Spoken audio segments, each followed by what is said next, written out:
What's up everyone? Joe from China Cycling here today, and today we're having a look at this, the Pardus Super 5. So Pardus is the bicycle brand of their parent company, Taishan Sports. Taishan Sports make a whole range of sports equipment. They're a huge company, official suppliers of the Beijing Olympics, over 40 years of history, yada yada. But we're just here for the bikes. They used to and still do a bunch of OEM production for some big Western brands. But the thing is, I can't tell you who. These Western brands sign NDAs with the factories, and if I tell you which brands they make in their factory, those brands will change factories and or slap Pardus with a lawsuit. Nobody's happy. It's one of those things that you'll never really know, which just makes rumors spread across the internet like wildfire. All I can say is that they have experience making carbon bikes for Western brands that you've definitely heard of. Anyway, Taishan took all that experience and started their own brand, Pardus. They do some pretty cool stuff in the mountain bike scene. They have a full suspension mountain bike with the suspension hidden inside the frame. It almost looks like an e-bike kind of thing. And their other mountain bikes, the M3 and the M5, were both raced in the 2016 Olympics in Rio. On the road bike side of things, their frames and forks, including this one, are UCI approved and actually raced at the UCI continental level by the St. George Continental Cycling Team out of Australia. Recently, in the UCI Tour of Thailand, Ryan Kavanagh soloed for 130k on a Super 5 just like this one to take the win on a mountain stage. So, definitely race-proven bikes. I'm mainly taking a look at the frame set today. I threw my own wheels on there just so I can compare to my own bikes. I feel if you want to review a frame set, you put some wheels on there that you're familiar with, and then you know any stiffness or any quality of the ride difference is down to the frame and not to the wheels. This bike is their loaner bike, their media bike, so it's a bit rough around the edges. You can see all the cable hanging on the front brake there in case people want to switch from left to right front braking. It's been around a while, I guess. There's a few dings and dangs on it and scratches, but no, it's been a nice bike. They have a few bikes in their road lineup. This one, the Super 5, is the kind of all-round bike. It's a few years old now, but still stacks up well against the bikes of today.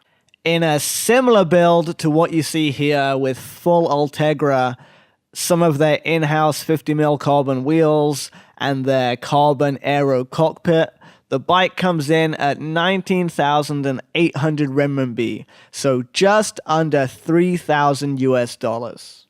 In that setup, the bike weighs an impressive 7.2 kilograms in a size 54. One negative of the frame is maybe tire clearance. I'm running 25mm Continental GP4000s here, and at the front there's a little bit of room, but at the back on the lower chain stays, that's really tight. I don't think you could get anything bigger than these in there. There are also some aero touches on the frame. The seat post has a camtail D-shaped profile, and the front forks bow out to keep them away from the turbulent air generated by the wheel spokes.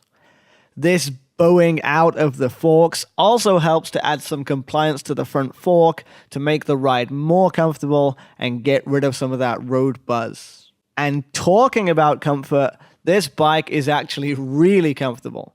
Definitely suitable for long days in the saddle.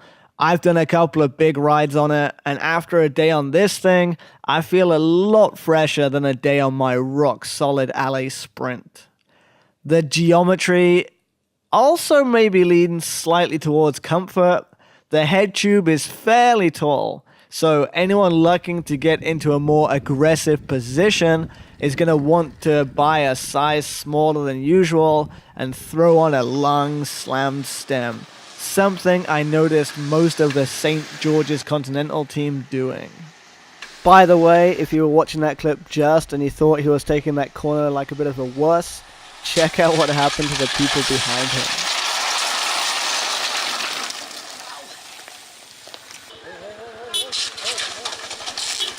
Ouch. And of course, you can't put a bike review on the internet without talking about stiffness. The rear triangle, including the bottom bracket on this bike, is super stiff. Frame production uses all-in-one molding. That is, so many carbon bikes out there are made up of individual tubes or individual triangles that are then bonded together at the junctions. But the Super 5 uses all-in-one molding, meaning the whole bike comes out of one mold. This results in added stiffness for less weight, all while being able to control which areas are compliant and in which directions. Again, something I'm sure they learned while doing OEM work for the big Western brands. Handling on the bike is fine. On this media bike, the bars were a bit high and a bit close for me. I could do with switching out for a longer, lower stem, but throwing the bike down some technical descents was fine. Maybe the bike doesn't feel quite as stable as some of the best bikes I've ridden when going through high-speed corners, but that's like really nitpicking. For looks, personally, I love this bright pink color scheme with the Pardus logo going from the back to the front of the bike. But for those not brave enough or not cool enough to ride a pink bike, other colors are of course available. Speaking of availability, it seems the bike is mostly available in Asian territories, with lots of sellers seemingly in Thailand, Singapore, Malaysia, and of course, China.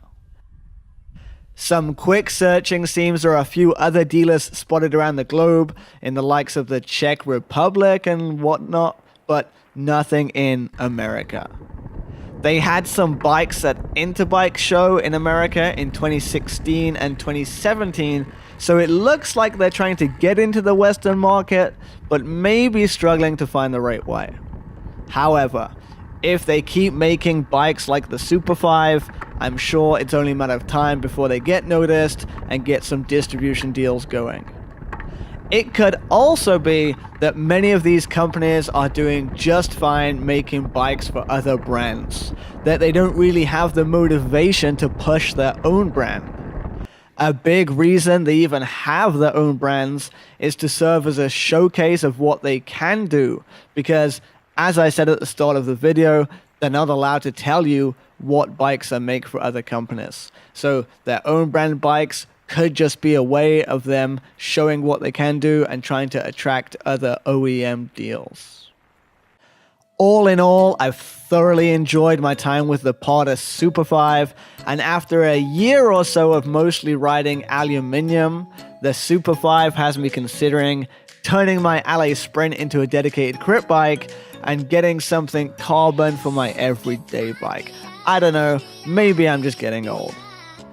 I'm going to box this bike up and send it back to Pardus. They told me they're working on something a bit special these days, and they want me to check it out and give them my opinion. I think they're experimenting with really shaving weight off the frame and making a super light bike. So make sure you subscribe to the channel so you don't miss that video when they send it my way. Again, any thoughts, questions, or comments, please leave them below. I really love the conversations and feedback we always have going on in the comments. And please hit the like button and help more people see this video and help me spread the word. China Cycling out.